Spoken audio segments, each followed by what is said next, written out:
화면을 띄워야 되는데. 네, 저희가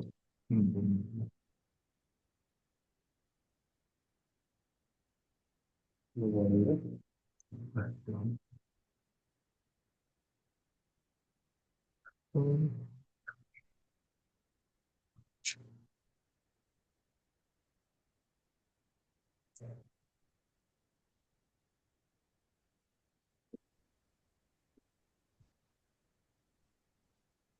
Herkese merhabalar.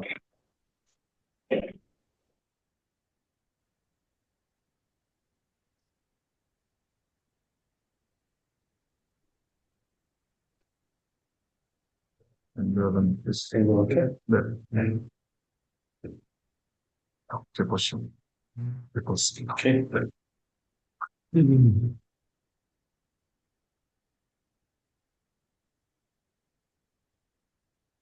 걸어가면서 보는 사람들인데.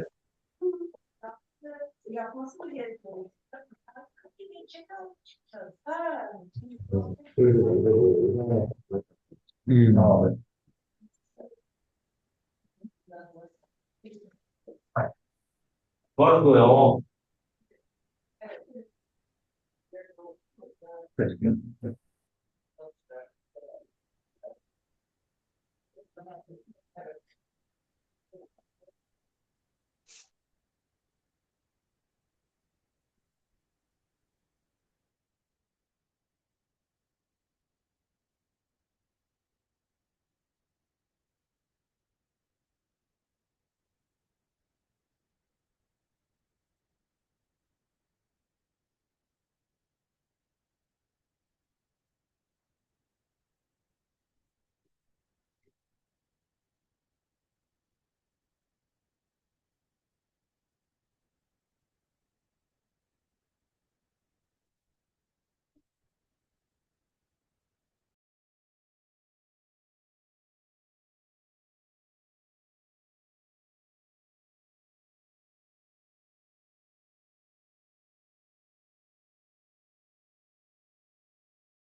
Herkese merhabalar. Umarım sesimi duyabiliyorsunuzdur. Ben marketing uzmanı, pazarlama uzmanı Ayça Turan. Hepiniz hoş geldiniz. 27 Kasım'da satışa açılan sayısız şifa kaynağı Noni için bir online eğitim semineri düzenlemeye karar verdik. Sizlerin de daha iyi bilgisi olması için bu ürünle alakalı. Tekrardan hepinize hoş geldiniz diyorum. Bugün aramızda Doktor Noni olarak adlandırdığımız Doktor Na var. Katılımcılar arasından da görebilirsiniz kendisini. Kore'den bizim için Noni'yi anlatmak adına bu toplantıya dahil oldu ve yeni ürünümüzün tüm faydalarını ve bilmemiz gerekenleri aslında bugün bizlere anlatacak. Onun öncesinde 26 Kasım'da biliyorsunuz ki Wyndham Grand Kalamış Otel'de Noni lansmanı gerçekleştirdik ve bunun için lansmanımızın videosunu hep beraber izleyelim isteriz öncelikle.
Evet, teşekkür ederiz izlediğiniz için.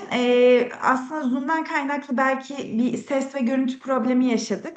Yaşamış olabiliriz ama YouTube'da aynı videoyu bulabilirsiniz. İzleyebilirsiniz. Linki olacak. Daha sonrasında paylaşacağız sizlerle. Ee, Şimdi de Genel Müdür Yardımcımız Muzaffer Sabur aramızda. Ona sözü bırakmak isterim.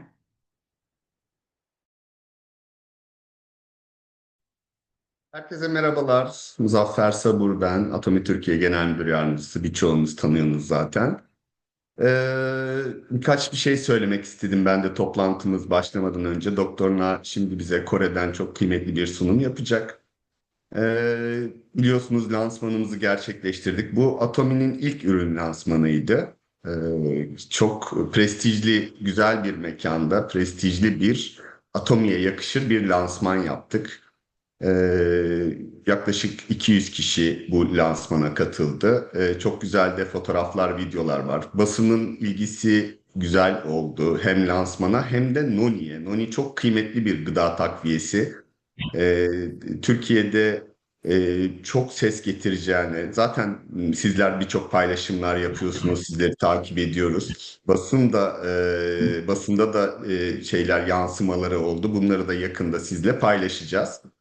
Atomi Türkiye olarak bizler Kore Atomi'de satışta olan birçok ürünü, 70'ten fazla ürünü şu anda birebir getirmek için çalışmalarımıza devam ediyoruz.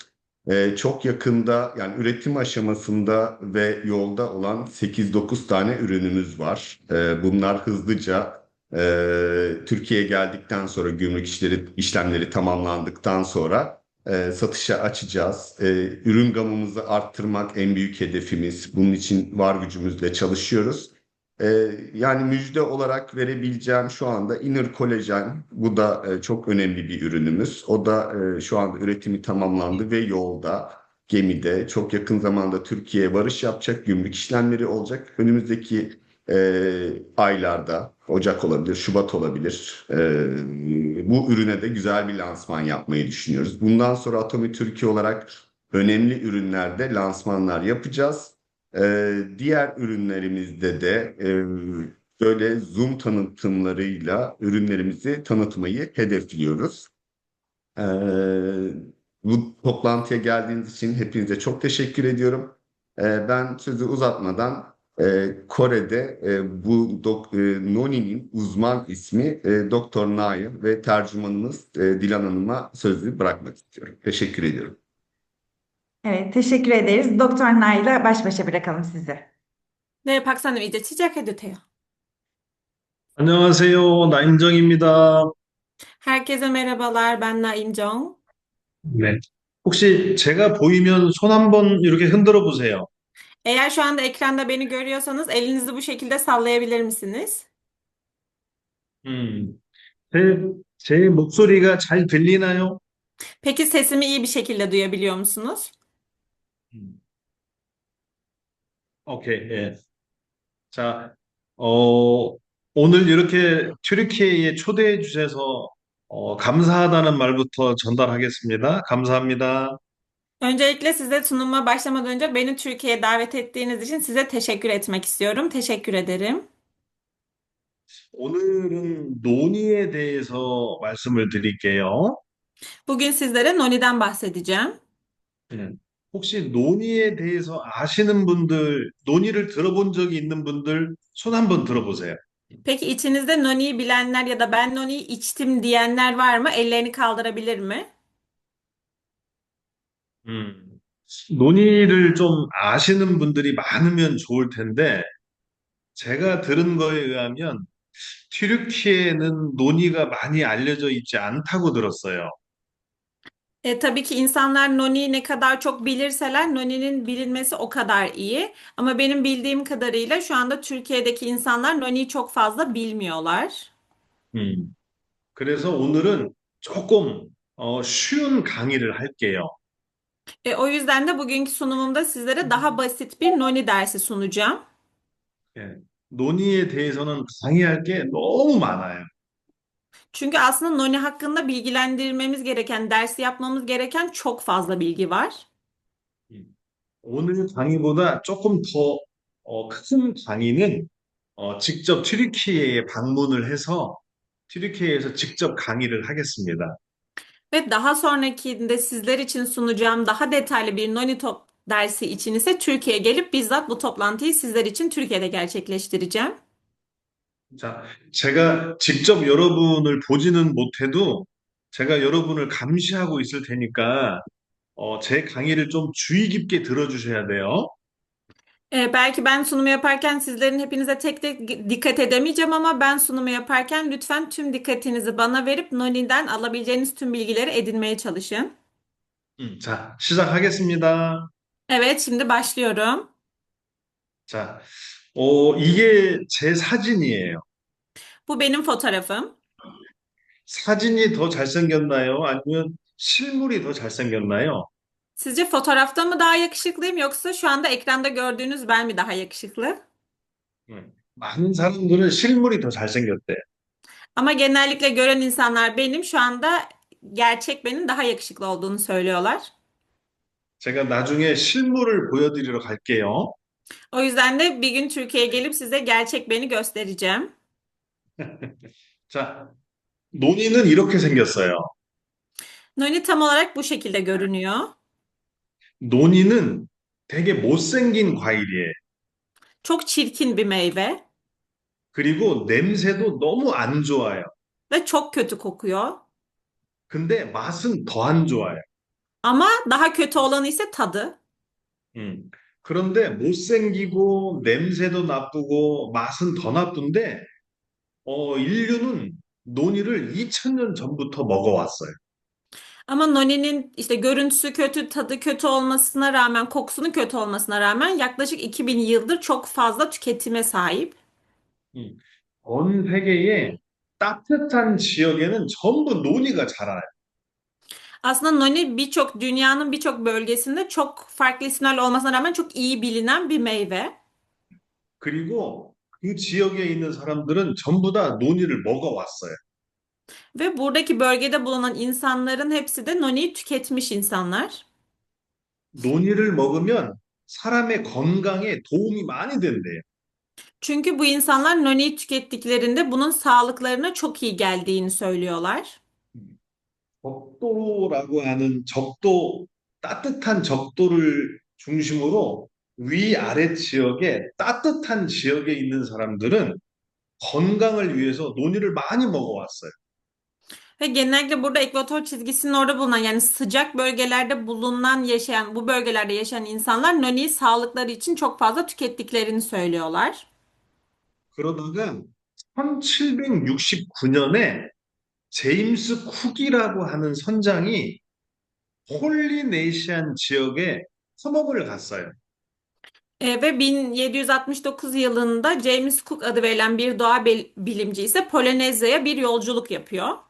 음, 폴리네시안 지역에서 제임스 쿡이 바라다 보니까 폴리네시안 지역에 사는 사람들은 아프면 무조건 먹는 과일이 하나 있었어요. Ve bu Polinezya yolculuğunda ise şunu keşfediyor. Bölgede yaşayan insanlar hastalandıklarında Noni adını verdikleri bir meyveyi tüketiyorlar. 머리가 아파도 이 과일을 먹고 눈이 아파도 그 과일을 먹었어요. Başları ağrıdığında da bu meyveyi tüketiyorlar ya da gözleri ağrıdığında da bu meyveyi tüketiyorlar. 배가 아파도 이 과일을 먹었고 피부가 아파도 과일을 먹었어요. Karnları ağrıdığında da bu meyveyi tüketiyorlar ya da hazımsızlık çektiklerinde de bu meyveyi tüketiyorlar. 그래서 제임스 쿡이라는 사람이 같이 갔던 동료 학자한테 그 과일을 연구하게 했어요. Ve James Cook da birlikte gittiği diğer bir doğa bilimciyle birlikte bu meyveyi ediniyorlar. 그랬더니 그 학자가 밝힌 게 뭐냐면 그 폴리네시안 지역에 있는 사람들은 이러한 질병이 있을 때 질병을 낫게 하기 위해서 논이를 먹어왔던 거예요. Ve bu meyveyi araştırmaya başlıyorlar iyice ve görüyorlar ki Polinezya'da yaşayan insanların herhangi bir hastalık belirtisinde direkt olarak bu meyveyi tükettiğini fark ediyorlar. 어떤 질병이냐면 머리가 아파도 이 과일을 먹어요. Mesela nasıl semptomlar? Diyelim ki sadece bir baş ağrısı çekiyorlar. Bu baş ağrısında da bu meyveyi tüketiyorlar. 어지럼증이 있을 때도 이 과일을 먹어요. Başları döndüğünde de bu meyveyi tüketiyorlar. 열이 날 때도 이 과일을 먹어요. Yüksek ateşte de bu meyveyi tüketiyorlar. 염증이 있을 때도 이 과일을 먹어요. Vücutlarındaki iltihaplanma durumlarında da yine noniyi tüketiyorlar. 구토가 있을 때도 이 과일을 먹으면 나아요. Kusma yaşadıklarında da meyveyi tükettikten sonra daha iyi olduğunu söylüyorlar. 배가 아프거나 소화가 안 될 때 먹어도 이 과일을 먹으면 질병이 나아요. Ve karınları ağrıdığında, hazımsızlık çektiklerinde meyveyi tükettikten sonra bu durumun tamamen geçtiğinden bahsediyorlar. 설사가 있을 때도 이걸 먹으면 나아요. İshal olduklarında da yine bu meyveyi tükettiklerinde iyi olduklarını 예, 피부 질환이 있을 때도 이걸 먹으면 나아요. ve ciltlerinde herhangi bir problem çıktığında da yine bu meyveyi tükettiklerinde daha iyi olduklarını söylüyorlar. 그 과일의 이름이 뭐냐면 논이에요. İşte tam olarak yedikleri bu meyvenin ismi ne diye sorarsanız noni. 즉, 사람들은 2000년 전부터 못생기고 냄새나고 맛이 없어도 건강에 도움이 되니까 논이를 오랜 기간 먹어왔던 거예요. Yani aslında insanlar yaklaşık 2000 yıldır bu meyve kötü de olsa, kötü de koksa, tadı da çok kötü de olsa sırf sağlıkları için bu uzun bir zamandır bu meyveyi yiyerek bugüne kadar geldiler. 1769년 그 다음부터 논이에 대해서는 연구가 엄청나게 많이 이루어졌어요. Ve o 1769 yılından itibaren Noni ile birlikte yayınlanan makale sayısı da inanılmaz derecede artış gösterdi. 논의에 대한 연구 논문은 무려 10만 건 이상이 연구가 됐어요. Yani Noni hakkında yayınlanan akademik makaleler yaklaşık 100 bin makaleyi aşmış durumda. 심지어 학자들이 모두가 인정받는 논문이 있어요. 그 논문을 SCI 논문이라고 해요. Ve bu tüm uluslararası bilimsel indeksli dediğimiz SCI düzeyindeki kabul görmüş makaleler içerisinde de yer alıyor. 논의에 대한 연구 논문 중에 SCI급 연구 논문도 3천 건이 넘어요. Ve bu SCI dediğimiz yani uluslararası bilimsel indeksli makalelerde de Noni içinde yayınlanan makalede 3000 tane. 지금도 전 세계의 많은 대학에서 논의에 대한 연구가 진행되고 있어요. Ve hala şu anda da dünya üzerinde de sürekli olarak Noni hakkında bilgilendirme makaleleri yayınlanmaya devam ediyor. 물론 저희 애터미도 논의에 대해서는 전문가적인 수준으로 연구를 하고 있어요. Ve tabii ki bizler de yine Atomi olarak da Noni hakkında bilgilendirme, bilimsel makaleleri de yayınlıyoruz. 혹시 제가 띄운 화면 중에 이 부분이 보이나요? 화살표가 돌아다니고 있는 이 부분? Ne? 이 부분이 뭐냐면 논의는 면역을 조절하는 효능이 있다라는 연구 논문이에요. Burada şu anda ekranda görmüş olduğunuz en aşağıda yazan makalenin başlığı da Noni'nin bağışıklık sistemini güçlendirdiği adı altında bir makale. 네. 논의가 가지고 있는 면역 조절 효능에 대한 연구 논문인데 이 연구 논문을 어느 회사가 했을까요?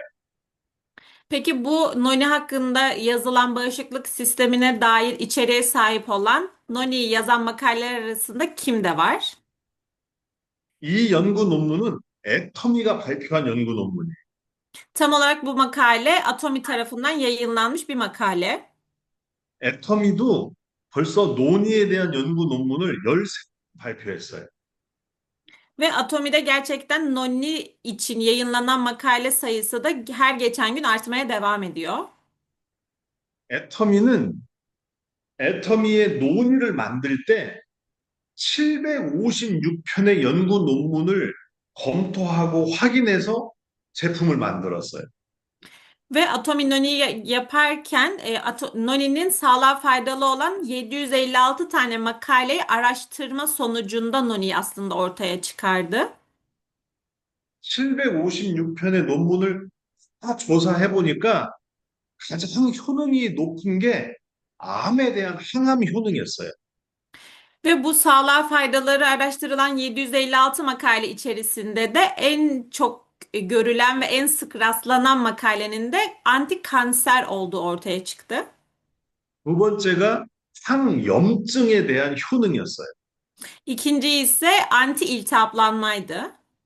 음, 그 외에도 정말 많은 효능이 밝혀지고 있고, 저희 애터미의 제품에 대해서도 그 효능이 동등하게 나오고 있어요. Ve aynı zamanda bu makaleleri araştırıldığında makalelerin içeriği daha da genişlemeye başladı ve Atomi'nin makaleleri de yine bu genişliği içine alacak şekilde daha fazla makaleyi göz önünde bulundurarak yayınlamaya devam etti. 그러면 궁금증이 하나 생겼어요. Ve merak ettiğimiz bir şey ortaya çıktı. 논의는 머리부터 발까지 모든 사람의 몸에 전부 다 효능이 나와요. Peki nasıl oluyor da noni baştan ayağa tüm vücut bölgelerinde bu kadar faydalı olabiliyor sorusu. 네, 머리에 좋을 뿐만 아니라 눈에도 좋고 가슴에도 좋고 발에도 좋아요. Yani sadece baştan ayağa kadar değil, bu göğüs ağrılarınıza da iyi geliyor, karaciğerinize de iyi geliyor. 근데 도대체 어떻게 했길래 논의는 모든 사람의 몸에 효능이 나올까요? Peki noni vücudumuzda ne yapıyor da bu kadar baştan ayağa böyle bir fayda sağlayabiliyor? 예전에는 하이니케라고 하는 정말 유명한 논의 연구 박사가 있었어요. Daha önceleri geçmişte Hynek adı verilen yani Rolf Hyding olan bir bilim insanı vardı ve noniyi çok fazla araştırmıştı. 1970년대에 하이니케가 하나의 논문을 발표를 했어요. Ve 1970 yılında bilim insanı olan Hynek bir makale yayınladı. 논을 먹으면 논이 안에 있는 좋은 성분이 사람 몸 안으로 들어가요. Ve yayınladığı makalede de şunu söylüyordu. Noni tükettiğiniz zaman noninin içerisindeki bir madde vücudunuza giriş yapıyor. 그래서 사람 몸 안에 있는 병든 세포를 논이에 좋은 성분이 들어가서 건강한 세포로 만들어 준다라고 논문을 발표했어요. Ve yayınladığı makalede şunu söylüyordu. Vücudumuza aldığımız bu madde ise vücutta eğer anormal bir hücre varsa, hasta bir hücre varsa bu hücreye giderek onu iyileştirip sağlıklı bir hücreye dönüşmesini sağladığına dair makalede bir içerik yayınladı. 그리고 아직까지도 많은 사람들은 단순하게 논이를 먹으면 병든 세포가 건강해지는구나라고만 생각을 하고 있어요. Ve daha sonra bu makaleyi okuduktan sonra insanlar da demek ki gerçekten noni insan sağlığına çok faydalı gibi söylemlere başladılar. 우리 애터미는 그렇게 단순하지 않아요. Ama Atomi bu kadar basit düşünmedi. 그래서 애터미가 도대체 논의는 어떻게, 어떤 방법으로 모든 사람의 몸에 건강한 효능을 나타내는지를 연구 한번 해보기로 했어요. Ve daha sonrasında Atomi de şöyle söyledi. Bu kadar basite indirgemeyip Noni'yi daha fazla araştırıp insan vücudunda nelere iyi gelebileceğini araştırmaya başladı. 2025년 12월, 불과 일주일 전에 지금 보이는 이 논문이 발표가 됐어요. Ve daha sonra bu araştırmaların sonucunda da şu an ekranda görmüş olduğunuz makale yayınlandı. 물론 이 연구는 애터미가 한 거예요. Ve bu makaleyi Atomi tarafından yayınlandı. 이 연구는 어떤 걸 한 거냐면 암 세포를 만들어 놓고 암 세포에 논의를 투입을 하면 암 세포가 극복이 되는지 안 되는지를 검증한 실험이에요. Peki bu nasıl bir makale derseniz de bu makalede şöyle bir araştırma yapıldı. Bir kanser hücresi yaratıldı. Daha sonra bu kanser hücresinde noninin etkisi nasıl, ne kadar olduğu araştırılmaya başlandı. 자, 여성 회원분들 손 한번 들어보세요. 여성 회원분들. Kadın üyelerimiz ellerini kaldırabilirler mi bu şekilde? 근데 여성 회원분들은 지금 제가 강의하는 걸 잘 들으셔야 돼요. O yüzden kadın partnerlerimiz ben anlatırken daha dikkatli dinlemeliler. 저희가 생체의 암을 일으켰어요. Bizler kanser üzerindeki etkilerini araştırdık. 하나는 폐암, Birincisi akciğer kanseri, 또 하나는 유방암, ikincisi meme kanseri, 또 하나는 뇌암. üçüncüsü ise nöroblastem yani beyindeki bir kanser türü. 폐암과 유방암과 뇌암 세 가지의 암을 일으킨 다음에 논이를 먹여봤어요. Bu üç tür kanser hücrelerinin üzerinde noninin içirilmesi sağlandı. 혹시 화면에 이 화살표가 보일까요? Şu anda ekranda de boyuyor. Ekrandaki hücreleri sizler de görüyorsunuz.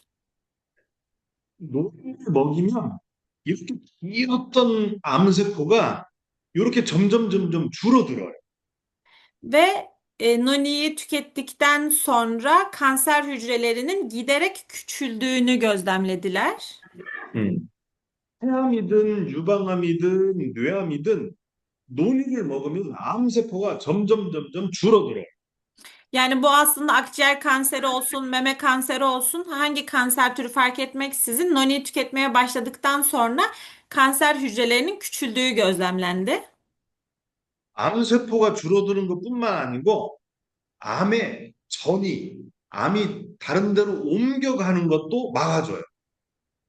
Ve sadece bu hücrelerin küçülmesini sağlamak değil, aynı zamanda vücuttaki bu kanserin vücudun herhangi bir yerine taşınmasının da önüne geçtiği görüldü. 폐암세포하고 유방암세포, 그 다음에 뇌암세포가 전이가 되는 거를 논이가 막아주는 거예요. Yani bu akciğer kanser hücresi de olsa, meme kanser hücresi de olsa, nöroblastam kanser hücresi de olsa bunun noni tarafından engellendiği görüldü. 근데 어떤 방법을 통해서 암을 막아주는지를 저희가 밝혀냈어요. Peki noni ne yapıyordu da yani nasıl bir yöntem sunuyordu da kanser hücrelerini engelliyorduyu biz atomi olarak bulduk. 논의에는 에로닌이라고 하는 성분이 있어요. Noninin içerisinde zeronin adı verilen bir madde mevcut. 논의는 제로닌 성분이 병든 세포 안으로 들어가요. Zeronin adı verilen madde hücrenin içerisine giriyor. 그러면 병든 세포 안에 들어있는 C53이라고 하는 단백질이 갑자기 움직임을 빨리 하게 돼요. Ve bu zeronin içerisinde bulunan P53 adını verdiğimiz bir proteini aktive ediyor. 이 C53이라고 하는 애가 어떤 기능을 갖냐면 종양을 억제하는 기능을 가지고 있어요. Peki bu P53 proteini neye yarıyor derseniz de tümörü baskılayıcı bir işleve sahip. 이 C53이 기능을 못하면 세포가 병이 들어요. Eğer P53 kendi görevini yapamazsa, baskılayamazsa o zaman hücreler çoğalmaya başlıyor. 근데 제로닌이 들어가면 C53이 기능을 잘하게 되는 거예요. Ve eğer zeronin de buraya gelirse P53'ün aktivasyonunu gerçekleştiriyor. 그러면 이 P53이 패스페이지라고 하는 애를 더 많이 움직이게 만들어요. Ve P53 adını verdiğimiz proteinde parçalayıcı bir enzim olan bir kaspaz var. Bunun aktivasyonunu hızlandırmaya başlıyor. 그러면 이 캐스페이지라고 하는 애가 암세포를 죽게 만들어. Peki bu kaspaz ne demek? Kaspaz da kanser hücrelerini öldüren bir enzim. 그러면 P53하고 캐스페이지가 뭔가 궁금하시죠? Peki siz merak ediyorsunuz şu anda P53 ve kaspaz nedir? 좀 어렵겠지만 논이를 먹으면 병든 세포가 건강해진다고 했잖아요. Tabii ki biraz zor olabilir ama şöyle düşün. Az önce şunu söylemiştik. Hastalıklı bir hücre var ve zeronin sayesinde bu sağlıklı bir hücreye dönüşüyor. 세포가 건강해지려면 두 가지가 꼭 필요해요. Ve bu hücrenin hastalıklı hücreden sağlıklı hücreye geçebilmesi için iki tane maddeye ihtiyaç duyuyor. 그 중에 하나가 P53이고 또 Bunlardan 다른 biri 하나가 캐스페이지예요. bunlardan biri P53, diğeri ise kaspaz. 예. 자, 그러면 캐스페이지가 뭐고 P53이 뭔지 간단하게 알아볼게요. Öncelikle bir kaspazın üzerinden anlatmaya başlayacağım. 사람이 나이가 들면 점점점 기억력이 약해지고 병이 들지요. İnsanlar yaş almaya başladıkça yani yaşlandıkça vücutlarında mesela işte hem hafıza kaybı gibi hem de hücrelerin yaşlanması gibi durumlarla karşılaşıyor. 나이가 들면서 기억력이 없어지고 병이 드는 이유는 T53이라는 애가 점점 활동을 안 해서 그래요. Peki bunun sebebi neden? İnsanlar yaşlandığında hafızaları zayıflıyor ve vücutları daha kolay 예. hastalıklarla savaşıyor. Bunun sebebi P53'ün yavaşlaması. T53이라는 애가 기능을 잘 못하면 T라고 하는 애가 기능을 안 해. Eğer P53 kendi işlevini yerine getirmezse vücutta bunlar başlıyor. 근데 이 캐스페이지라고 하는 애가 참 중요해요. Ve P53 işlemini yapamadığında kesmesi de çalışmıyor ama kaspaz bizim için çok önemli bir enzim. 왜냐하면 캐스페이지라고 하는 애가 기능을 하면 병들고 암과 같은 병든 세포를 죽일 수가 있어요. Peki kaspaz neden bu kadar önemli? Çünkü kaspaz görevini tam anlamıyla yerine getirdiğinde vücudumuzda hasta bir hücre ya da kanserli bir hücre varsa onu öldüreceği için bizim için çok önemli. 그래서 암과 같은 질병을 이기려고 하면 캐스페이지가 많이 움직여야 돼. O yüzden de bizler vücudumuzdaki bu kadar kötü hücrelerin hastalıkların önüne geçebilmemiz için kaspazın görevini en iyi şekilde yerine getirmesi gerekiyor. 근데 캐스페이지를 움직이게 만드는 사람이 누구냐? P53이에요. Peki kaspazın bu şekilde aktivasyonunu sağlayacak olan madde ne? Bu da P53. 근데 T53은 나이가 들어가면 잘 움직이려고 하지 않아요. Ama P53'te de sizler yaşlanmaya başladığınızda aktivasyonu da yavaşlamaya başlıyor. 그러면 나이가 들어서도 T53이 잘 움직이게 해야 되는 어, 어떤 공구원이 필요하잖아요. Demek o zaman bizim bu P53'ün işlevini harekete getirecek bir maddeye ihtiyacımız var. 성장이 밝혀진 P53을 가장 많이 움직이게 하는 물질이 뭐냐면 제로닌이라고 하는 물질이에요.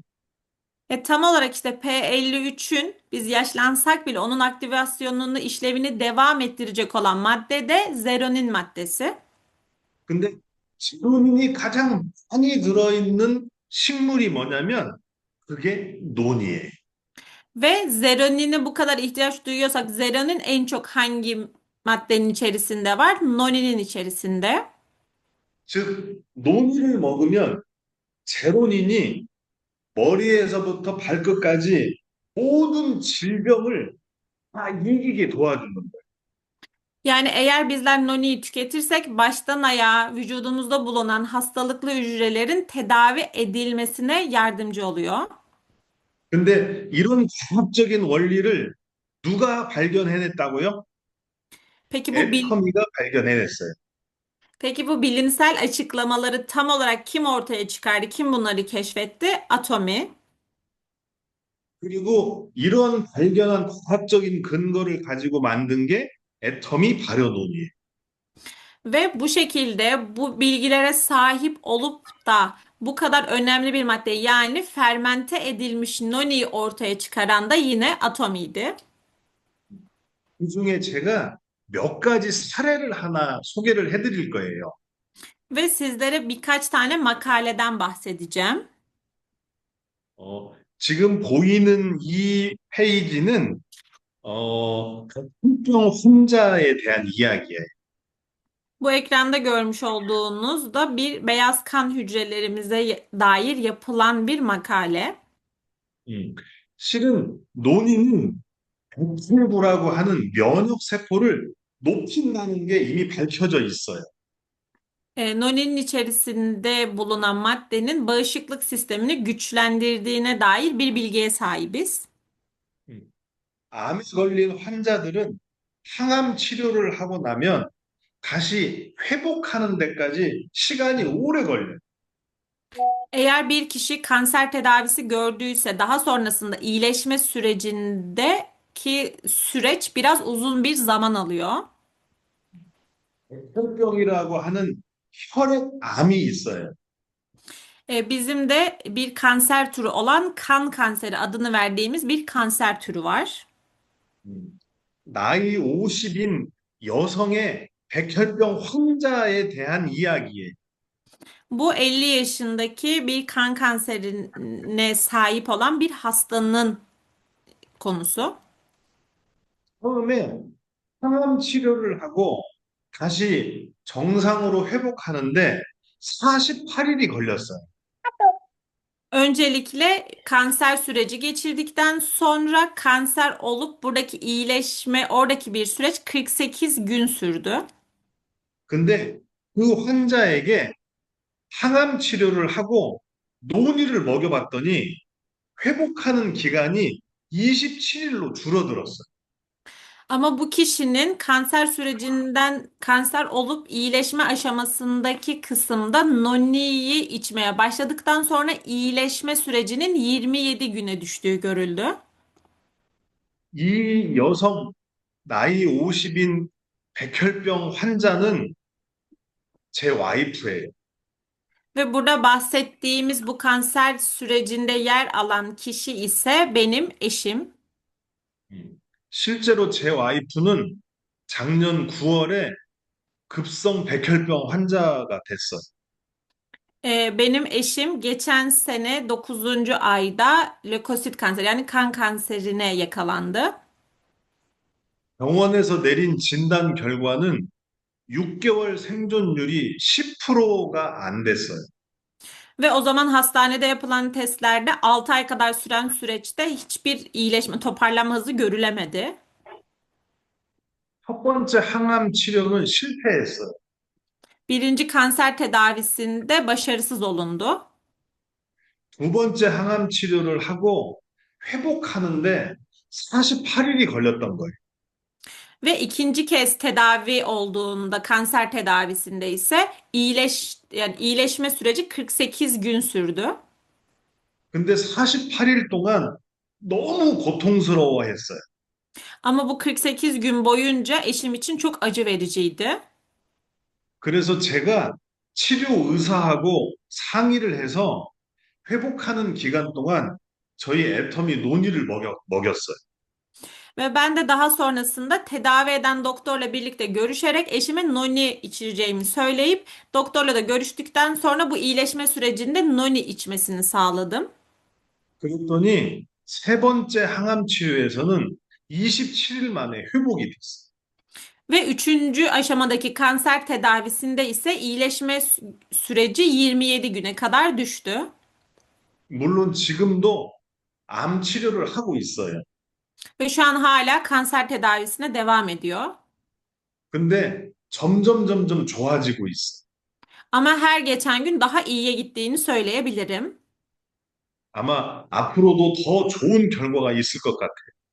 Ve umuyorum ki önümüzdeki günlerde de çok daha iyi sonuçları elde edeceğiz.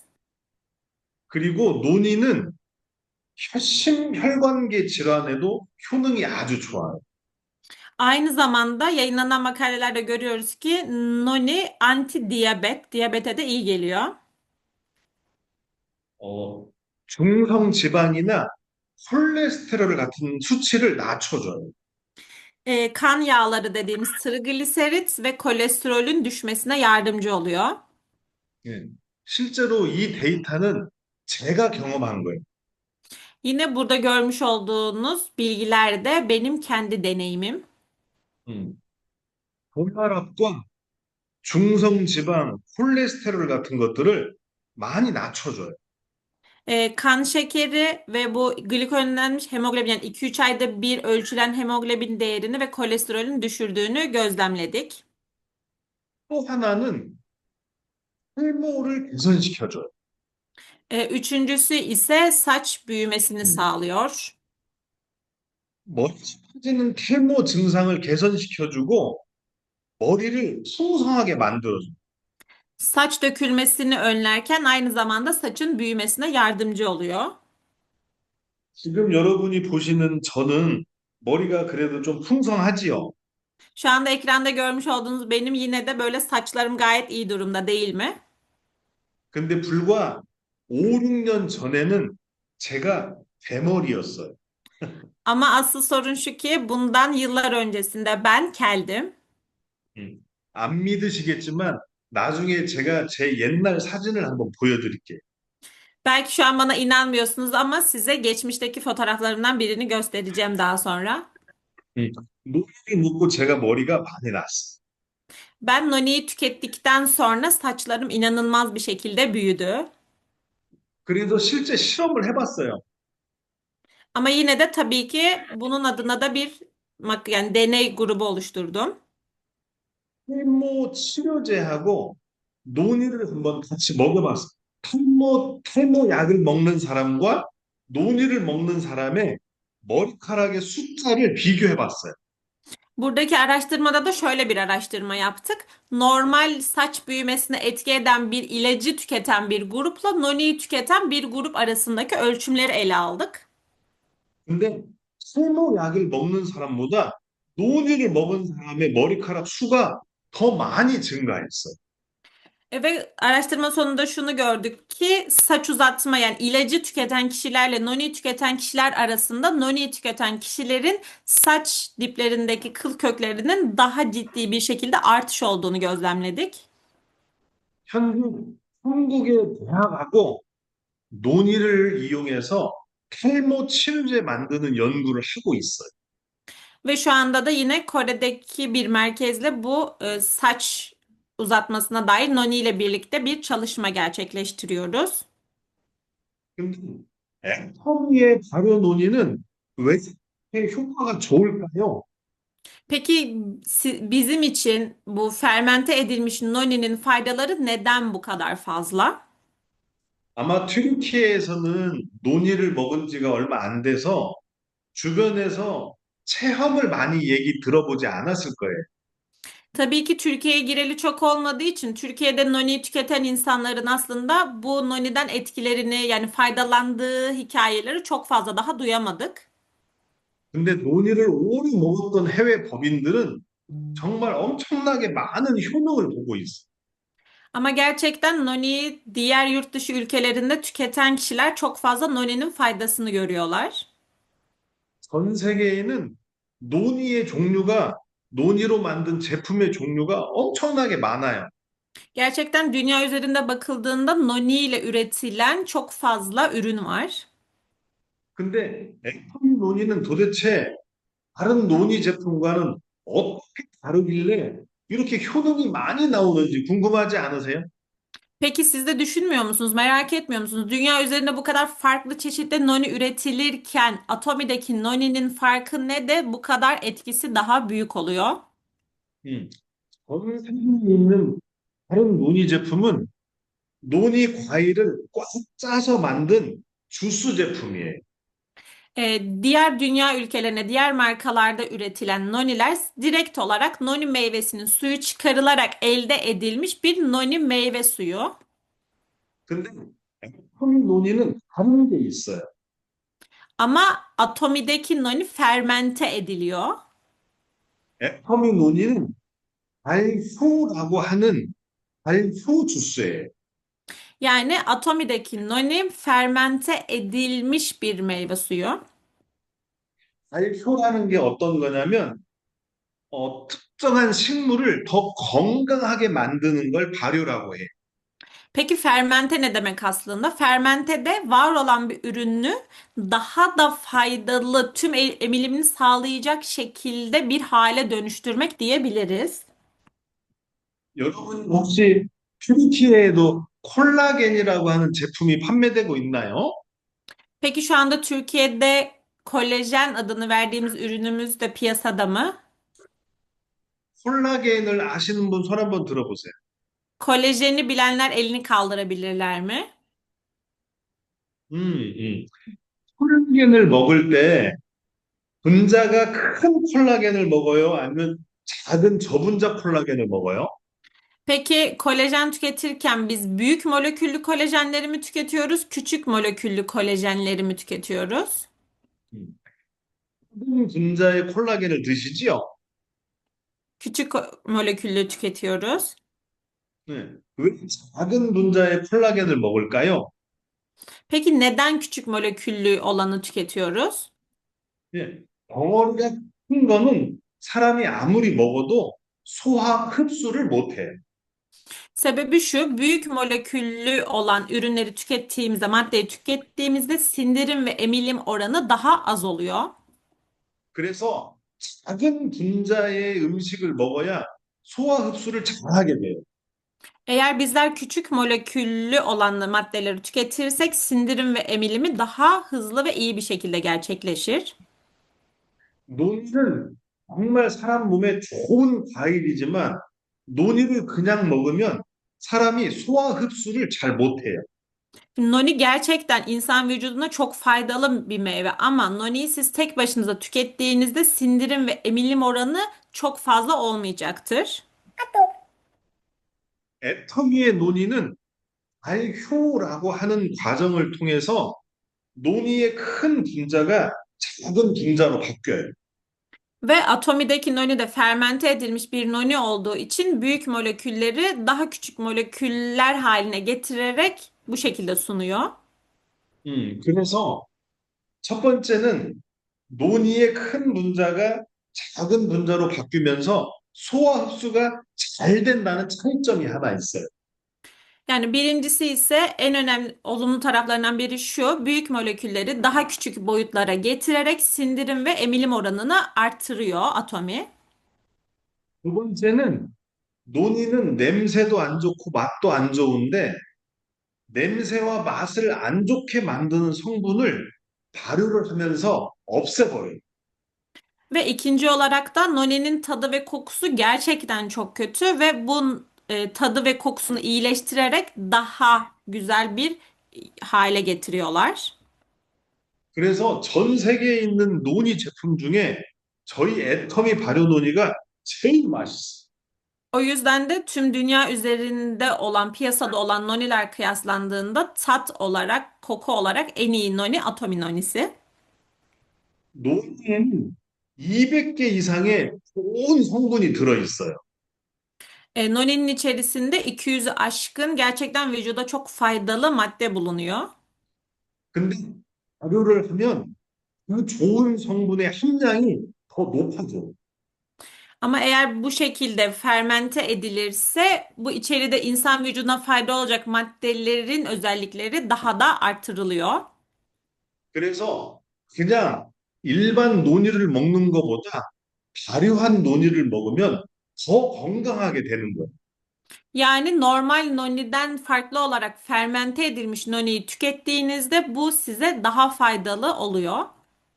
그리고 작게 분해된 그 물질들이 서로 결합을 해서 생각지도 못했던 새로운 물질을 만들어내요.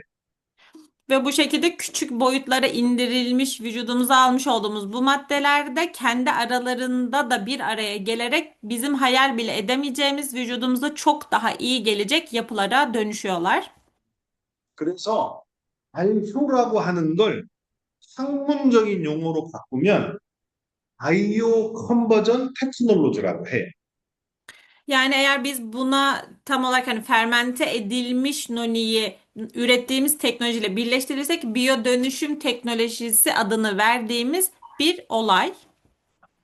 제가 맨 마지막에 보여드리겠지만 이 바이오 컨버전 테크놀로지로 저희가 한국에서 과학기술 대상을 수상했어요. Bunu yine sunumun en sonunda göstereceğim ama biz Kore'de bu biyodönüşüm teknolojisini kullanarak teknoloji ödüllerini de kazanmış olduk. 한국에서는 한국의 노벨상이라고 하는 상이에요. Ve Kore'de gerçekten önemli olan bir klas ödülü bu. 그게 이번 주 화요일 이틀 전에 저희가 수상을 했어요. Ve bizler bu hafta Salı günü yani 2 gün önce bu ödülü kazanmış olduk.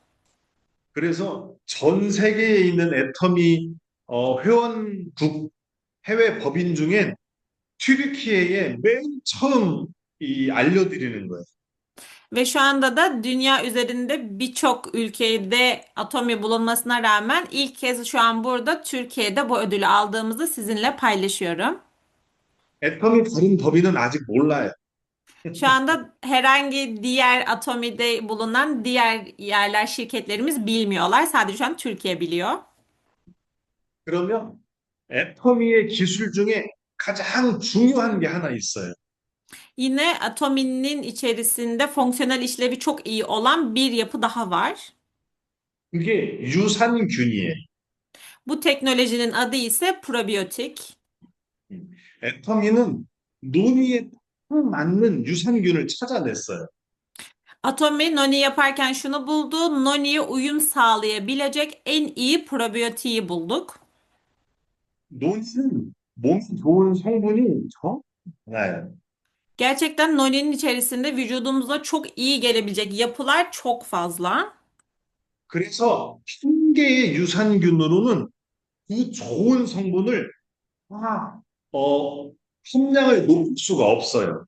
Ve tabii ki tek sefer yani bu bütün olan içeriği tek bir seferde vücudumuza almamız mümkün olmayabilir bir probiyotikle.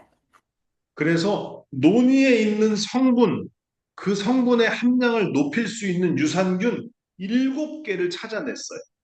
Ve biz de araştırmaya başladık ki içerisinde alabileceğimizin çok daha fazlasını vücudumuza emilim sağlayabilmesi için Noni'nin içerisine tam 7 çeşit probiyotik koyduk. 그 유산균의 농도, 유산균의 숫자를 정말 어마어마하게 높였어요. Ve gerçekten çok çok çok fazla emilim sağlayabilecek kadar probiyotik elde ettik. 혹시 튀르키예에서도 애터미 유산균을 혹시 먹고 있나요? Şu an sizler de Atomi'nin probiyotiğini tüketiyor musunuz Türkiye'de? 혹시 애터미 유산균을 먹고 있으신 분 손 들어보세요. Atomi'nin probiyotiğini kullananlar ellerini kaldırsınlar. 유산균은 정말 몸에 아주 좋은 거예요. Gerçekten probiyotik vücudumuz için çok faydalı bir takviye edici. 저희 논의에 사용된 유산균은 유산균 수가 얼만큼 들어있을까요? Peki Noni'nin içerisindeki probiyotik peki ne kadar? 아마 들으면 깜짝 놀랄 거예요. Eminim bunu duyduğunuzda şok olacaksınız. 1g당 8천억 마리 이상이 들어있어요. 1 gram başına 800 milyar düşüyor. 제가 8천억이라고 했지만 실은 1조만큼 들어있어요. Hani ben bunu gram olarak söylüyorum ama hani bu onun aslında daha da fazlasına da sahip. 전 세계에서 가장 유산균 수가 많이 들어있는 유산균을 사용했어요. Yani tüm dünya üzerinde en fazla probiyotiğe sahip olan bileşeni bunun içerisinde kullandık. 그 7종의 유산균은 이미 4가지의 특허가 있어요. Ve atominonin içerisinde kullanılan 7 çeşit probiyotiğin zaten 4 tanesinin çok çok önemli bir yapıya sahip. 특허받은 유산균이. Bunlar patentli olan probiyotikler. 근데 이렇게 좋은 유산균을 다른 회사에서 쓰면 될까요, 안 될까요? Peki bu kadar önemli olan probiyotikleri diğer şirketler kullanabilir mi? 그래서 다른 회사에서는 쓸 수 없게 이 유산균에 이름을 붙였어요. Ve bizler de ne yaptık? Diğer şirketler tarafından kullanılmasın diye bu probiyotiklere isimler verdik. 액텀이라고 하는 이름을 붙였어요. 다시 말씀해 줄 수 있어요?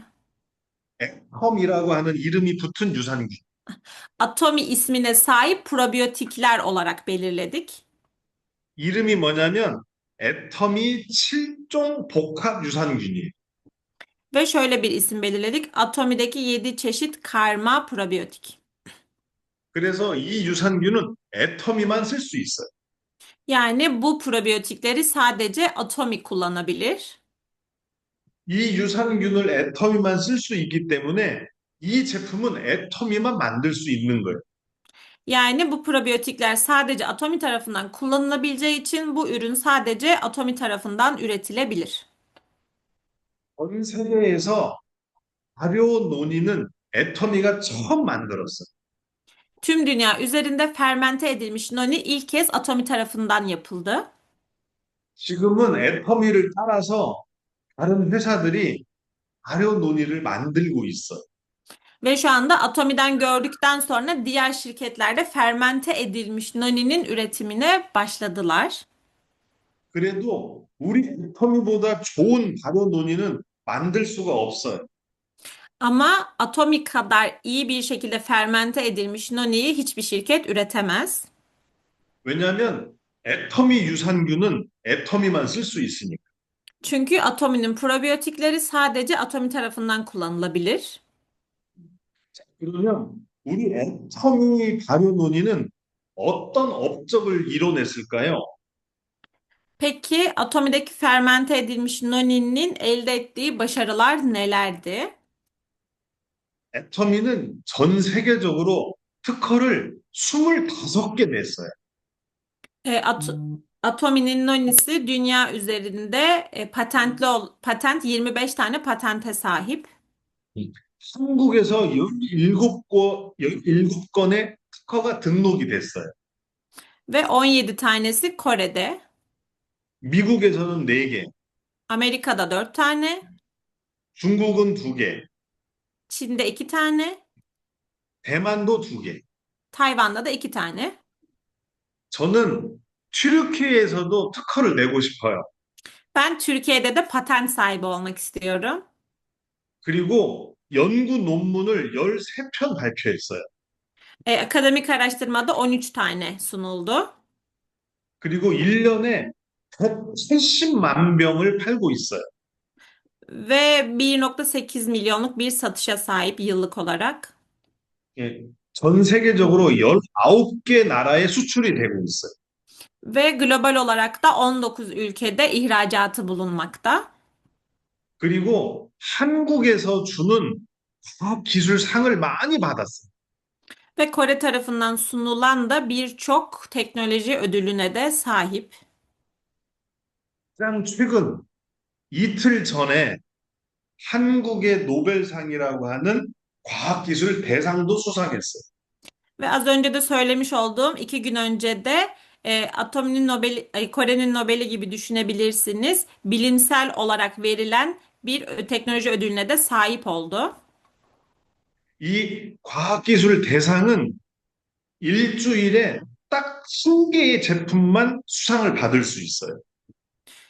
Bu ödül ise yani çok önemli bir ödül ve bir süre içerisinde sadece bir tane ürüne verebiliyorlar. 이 상이 의미하는 건 한국에서 가장 최고로 혁신적인 기술이라는 뜻이에요. Yani bunun en önemli olaylarından biri de Kore tarafından verilen ve bilimsel olarak en iyi teknolojiye sahip olan ödül anlamına geliyor.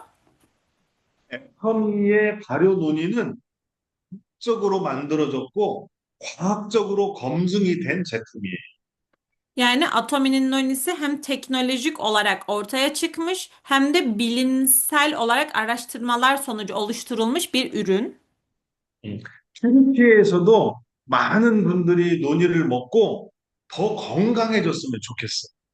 O yüzden de Türkiye'de de çok fazla kişinin noniyi tüketerek çok daha sağlıklı olmalarını umuyorum. 특히 여성분들은 논이를 매일 먹었으면 좋겠어요. Özellikle kadın üyelerimizin noniyi daha düzenli bir şekilde tüketmesini umuyorum.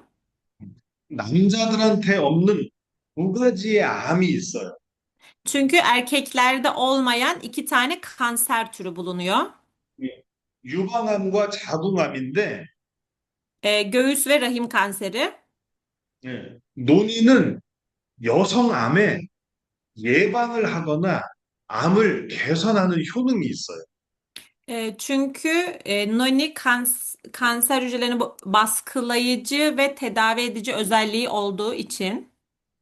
그래서 튀르키예의 여성 회원들은 논의를 매일매일 꾸준히 먹기를 권장합니다.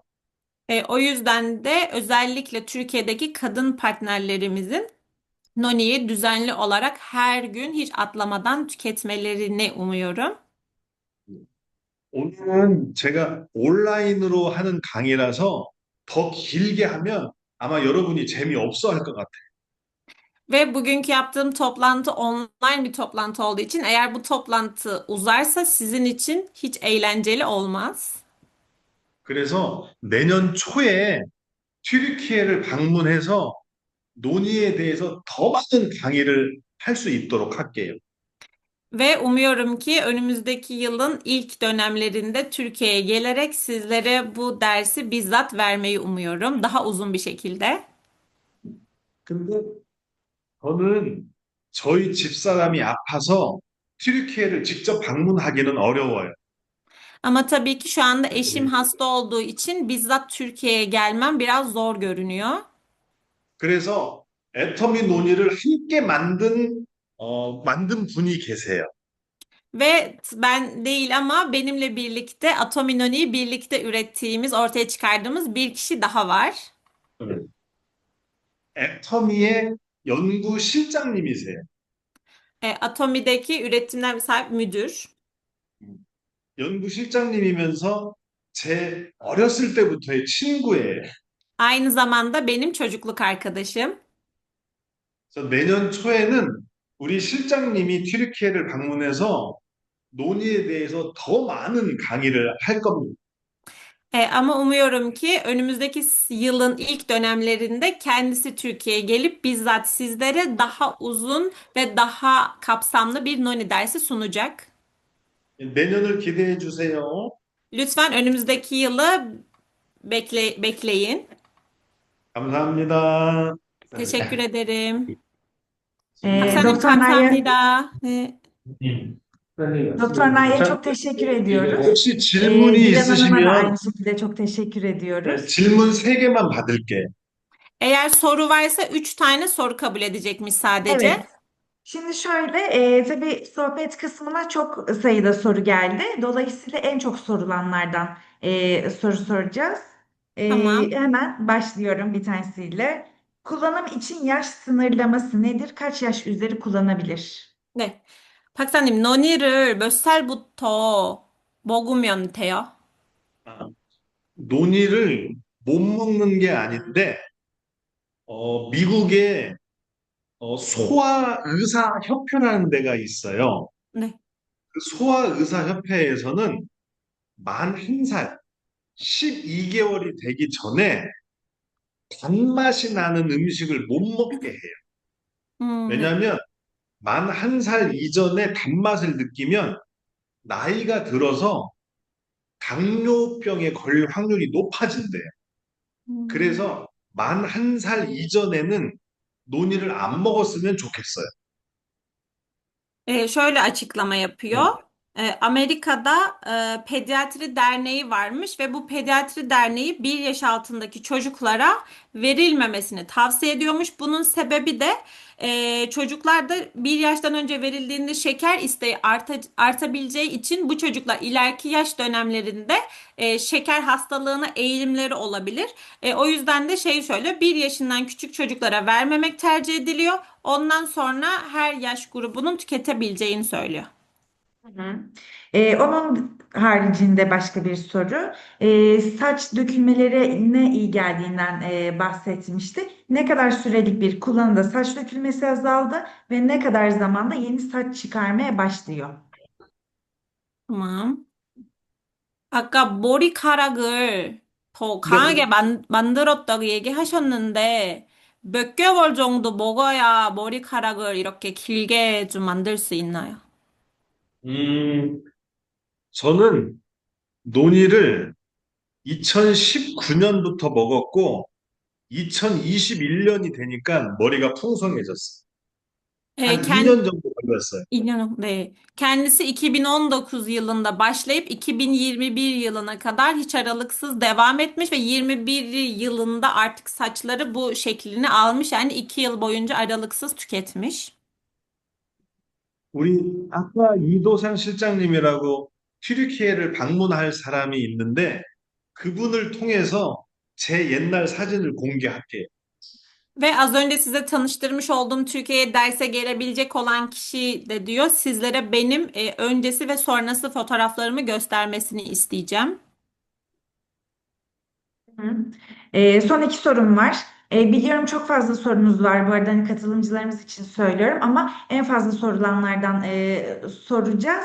Çünkü Doktor Nağda sadece 4 tane soru kabul edebileceğini söylemişti zaten. O yüzden son iki sorum kaldı ve en fazla sorulanlardan soracağım. Hemen Dilan Hanım'a soruyorum. Tüm atomi gıda takviyeleriyle aynı anda kullanılabilir mi? Mesela probiyotikten bahsetti. O aynı gün kullanılabilir mi? 음. 그 너니를 어떻게 드시는 거 좋은가요? 왜냐면 지금 애터미에서 건강식 제품 많으니까 예를 들면 사람들 유산균도 먹고 있고 뭐 비타민도 먹고 있는데 다 같이 먹으면 괜찮냐고. 논의는 어떤 거하고 먹어도 아무 문제가 없어요. 심지어 약하고 함께 먹어도 아무 문제가 없어요. 다만 가장 좋게 먹는 방법이 하나 있는데 그걸 가르쳐 드릴게요.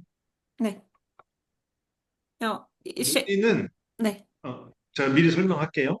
네. 논의는 제로닌이라고 하는 게 만들어질 때 효과가 더 높아져요.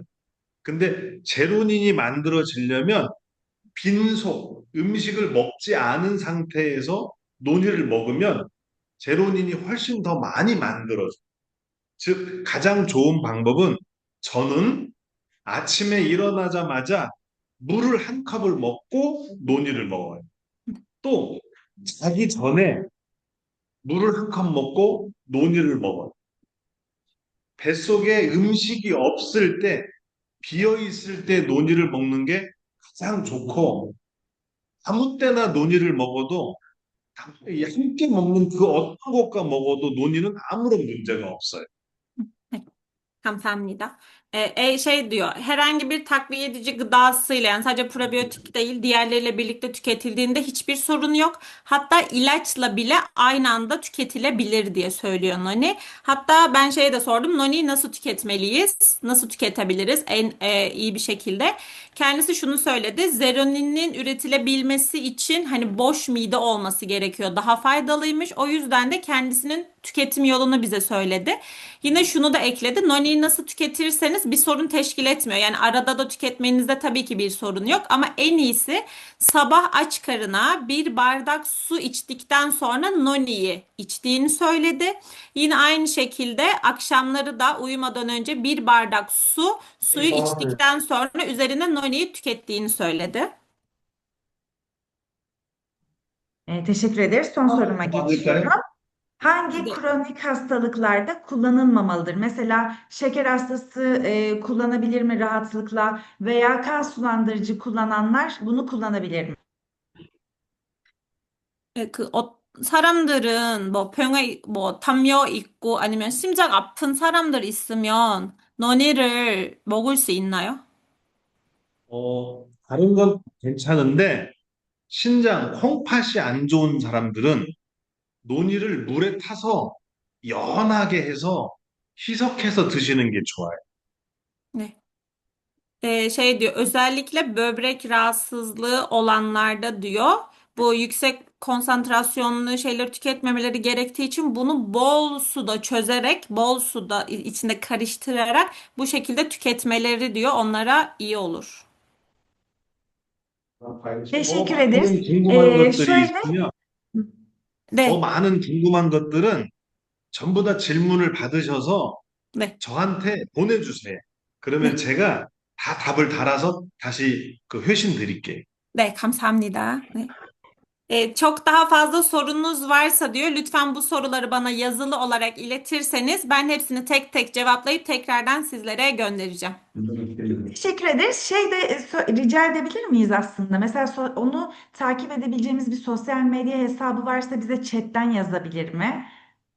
아, 혹시 박사님이 뭐 인스타나 뭐 그런 게 소셜 미디어 쓸 수 있나요? 또 있나요? 어, 저는 잘 안 해요. 너무 많이 와서 Kullanmıyormuş. 잘 안 하고, 저는 한국의 카톡이라는 거를 사용을 하는데, 네. 제가 제 이메일하고 카톡을 튀르키예 법인에 알려드릴 테니까, 궁금한 것들은 저한테 보내주세요. 네. 그러면 제가 회신을 드릴게요. Ne? Kendisi sosyal medya hesabı kullanmıyormuş ama şöyle söyledi, belki biliyorsunuzdur, Kakao Talk uygulamasını kullanıyormuş ve mailini yine genel müdürümüze bu adreslerini, mail adresini ve bırakacakmış. Merak ettiklerinizi kendisine oradan ulaştırabilir misiniz? Tamamdır. Bizde zaten vardı mail adresi. O zaman çok teşekkür ediyoruz. Hem Doktor Naya hem de Dilan Hanım size. Onun dışında biz Doktor Naya demiştik ki hani yaklaşık 300-400 katılımcımız olur maksimum demiştik. Ama bugün böyle 980'leri gördük. Onu da kendisine iletirsen Dilan çok seviniriz. Tabii ki. Böyle dedik ama bu kadar katılım biz de beklemiyorduk. Bir de hani hafta sonu ve çalışma saatleri. Dolayısıyla hiç beklemiyorduk. Çok sevindik de aynı zamanda katılımları için herkesin. Yine Paksa... çok kısa bunu hani çevirmene gerek yok ama soruları müşteri hizmetlerine mail olarak atabilirler üyelerimiz. Biz kendisine iletiriz Doktor Nana. 일단 박사님한테 이 강의를 해줘서 너무 감사하다고 말을 하고 싶고, 줌 미팅 하기 전에는 뭐 200, 300명 정도 사람을 참석할 수 있다고 생각을 하고 있는데, 지금 900명, 1000명 정도 사람을 지금 줌 미팅 강의를 듣고 있는데, 우리도 애터미 튀르키예에 이렇게 많은 사람들은 오는지 모르니까 다 기쁘고 강의를 해줘서 감사하다고. 땡큐. 감사합니다. 네, Kamsahamnida teşekkür 감사합니다. ederiz. Bu Zoom'u kaydettik bu arada. Hı hı. Herkese göndeririz. O konuda da hani şey yapmayın, tedirgin olmayın lütfen. Çünkü çok fazla sayıda sohbete gelmiş kaydediliyor mu diye merak etmeyin. Kaydettik, kaydını aldık. İsteyen herkesle paylaşırız. Gruplarımızdan paylaşacağız yani. Çok teşekkür ederiz. Doktor Nay'a çok teşekkür ediyoruz. 박사님 Dilan 감사합니다. Sana da 다시 çok teşekkür 감사해요. ediyoruz. 감사합니다. Sağ ol. 네. Thank you. 감사합니다. Görüşmek üzere. Bir sonraki yeni ürünümüzde umarız yine böyle güzel online seminerler yaparız. Çok teşekkür ediyoruz katılımınız için. Herkese iyi günler diliyoruz. iyi günler. 감사합니다. 땡큐. Bay bay.